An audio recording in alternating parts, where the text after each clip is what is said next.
As we all know that the month of Dhul Hijjah is special because of mainly four things. One, the Hajj takes place in this month. Two, this is one of those four sacred months. Three, it's the end of our year, and our year starts in Muharram, so it's coming to the end of the year. Four, in this month we have a day called Yawmun Nahar, which is the day of Qurbani sacrifice. These four things puts this month aside from every other month. As we explained before, that this month, the first 10 days are more virtuous than the days of Ramadan.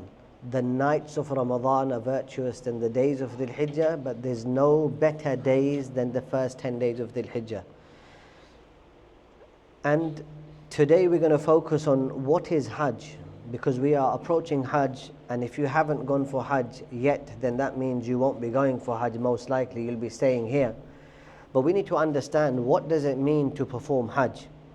The Prophet ﷺ said, Al-Hajju Arafah, that Hajj is Arafah, that the entire time you spend in Arafah, that's Hajj. When a person performs Hajj, he does a few things. One, he before he enters the miqat, he puts his ihram on. So before the boundary comes for the putting the ihram on, one will put the ihram on, make the intention and say labbaik Allahumma labbaik, labbaik la sharika laka labbaik, innal hamda wan ni'mata laka wal mulk la sharika lak. What this means is that a person enters this state and he's telling Allah that, Allah, I'm responding, I'm here. It's like when you do a register and you say labbaik or hadir or yes sir or yes teacher.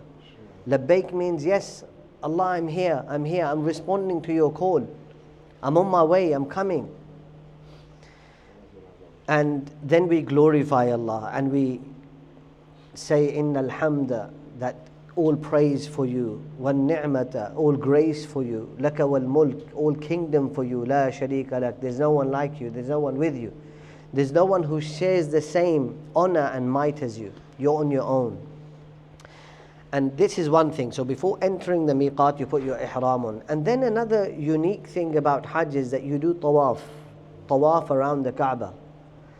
And if you look at tawaf is done to get closer to Allah subhanahu wa ta'ala, because you're doing tawaf around the Kaaba and you're literally doing the same thing every single time. You're kissing the stone, you're walking in a similar direction, you're saying certain adhkar, subhanallah, alhamdulillah, wa la ilaha illallah, wallahu akbar. Then you're saying, Rabbana atina fid dunya hasana wa fil akhirati hasana wa qina adhab an-nar. Constant dua and adhkar on your way around the Kaaba, which is called tawaf. This tells us, when we've entered the boundary of Islam, we have announced that, Allah, I'm here, I'm willing to do anything for your cause. We Muslims are announcing this every day. And every day is like the tawaf. We're going around and around the Kaaba. Our day is the same. Salah every day. The do's and don'ts are the same every day. Do this, don't do this. So every day we're literally just doing tawaf around our day. Every day is just a tawaf. But that day should be getting us closer to Allah subhanahu wa ta'ala. Then there's sa'i. Now sa'i is when you do the distance, or you walk between Safa and Marwa. Sa'i actually is when you're trying for something. Tawaf, you're getting closer to Allah subhanahu wa ta'ala through your worship. Sa'i is your daily life that you're constantly trying to get closer to Allah subhanahu wa ta'ala through doing halal, through earning halal, staying away from haram, prioritizing Allah subhanahu wa ta'ala. This is sa'i. Then what you do Arafah, you stay, wuquf of Arafah. What this means is, if you look at Hajj, 5 days the Prophet ﷺ stayed in Mina. One day you can say pelting the shaitan, jamarat and so on, he stayed one day doing these other rituals of Hajj. Then from Zawal, which is Dhuhr time, to Maghrib time, he stayed and performed or stayed in Arafah. So the time of Arafah is short compared to the rest of the rituals of Hajj. 5 days in Mina, 1 day pelting the shaitan, doing tawaf and everything else. And then a portion of the day from Dhuhr to Maghrib in Arafah. And in Arafah all he was doing is dua for 5 or 6 hours, whatever the time was. But he then says in a statement that Al-Hajj Arafah, that Hajj is Arafah. Why is Hajj, the entire Hajj has come down to a few hours in the day? Because Hajj is a mock exam. Other than Arafah, for the Hujjaj, the people that are doing Hajj, other than the time that they're spending in Arafah on the 9th of Dhul Hijjah, when else are we going to gather there? We're going to gather there on the Day of Judgment, isn't it? We're all going to be standing in the plains of Arafah. The sun is going to be above our head. We're going to be sweating, and we're going to be stressed. We're not going to know what to do because the heat of the sun. Now we can on the AC, open the door, put the fan on. On the Day of Judgment, what can we do? Same in Arafah. No tents. Imagine there were no tents to hide under or to take shelter from. The sun, the heat, in the middle of nowhere. This is like a mock exam for the Day of Judgment for every single Hujjaj that is there.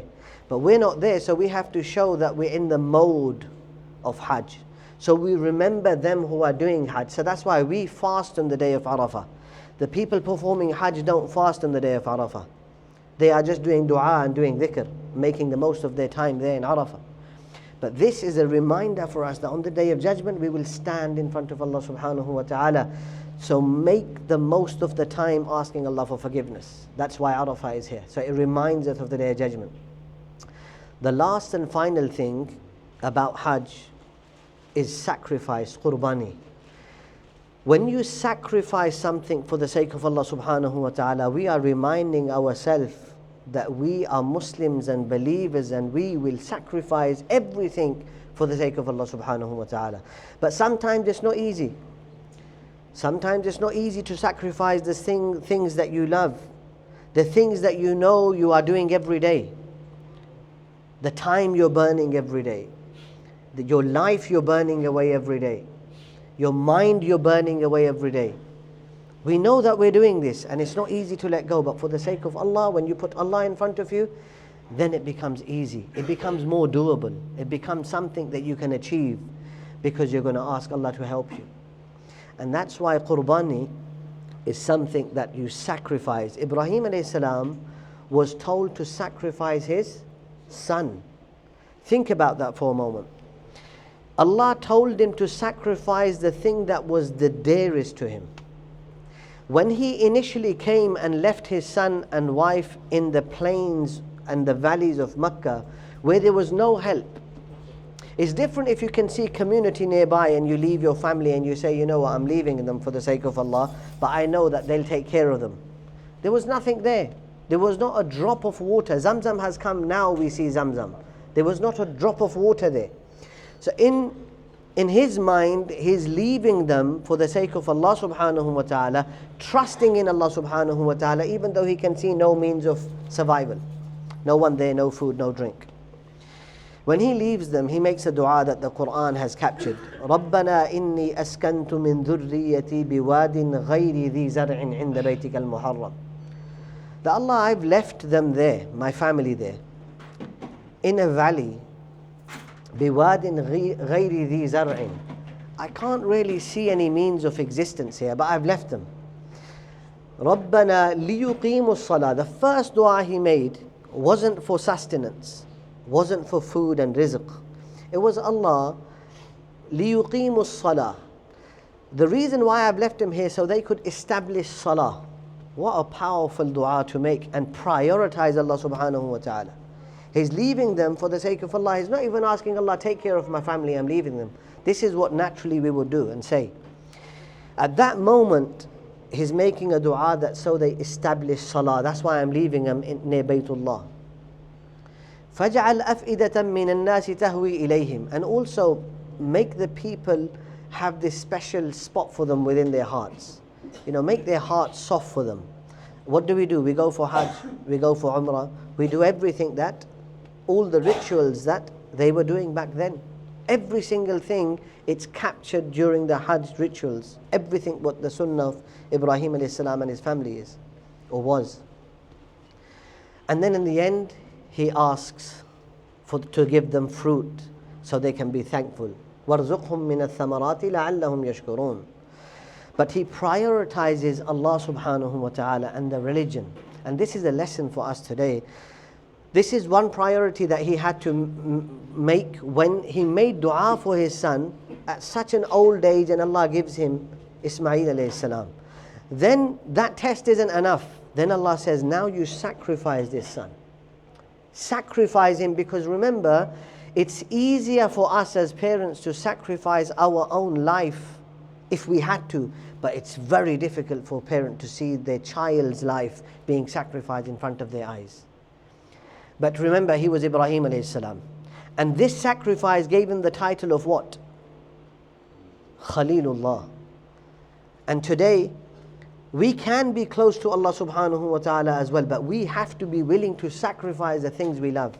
I'm not saying we sacrifice 10 things, but I'm saying at least sacrifice 1, then 2, then 3 things in the days we have left coming up to Hajj and Eid. Make this azm, make this intention that I'm going to sacrifice for the sake of Allah subhanahu wa ta'ala. And then this is Hajj. In a nutshell, this is Hajj. If we can do this, if we can show Allah subhanahu wa ta'ala and ourselves that we are willing to sacrifice and willing to do whatever it takes, this will be a very good way to finish the year. And if we can stay a few days and stay away from the things we enjoy doing, then we can inshallah move into a positive direction when the new year begins in Muharram. But if we think we sit back and we're lazy, sa'i, remember sa'i, you're trying hard. You're not sitting back and expecting miracles. It doesn't happen. Try hard, make the most of it. Get your family involved, get involved yourself. Remember, these days are precious. The most precious days that you will ever see in your life are these first 10 days of Dhul Hijjah. And when they're gone, they're gone. Time does not wait for anyone. Time is the most precious thing, and we as human beings are too valuable to waste our time over these disgusting habits and wasting our time. If you have a habit, put that habit in front of you, in front of Allah subhanahu wa ta'ala, and cry to Allah in your own time and ask Him to relieve you from this disgusting habit. But if I have a bad habit and in my head I don't think it's a bad habit, then how is Allah going to allow me to leave that? Because I'm not willing to leave it myself. Show that you're willing to leave the bad habits for Allah's sake, and Allah will help you. May Allah subhanahu wa ta'ala allow us to clean ourselves and allow us to remove those habits, bad habits from ourselves, and allow us to introduce good habits into our life, and allow us to live and die like Muslims. Ameen wa akhiru da'wana and alhamdulillahi rabbil alamin.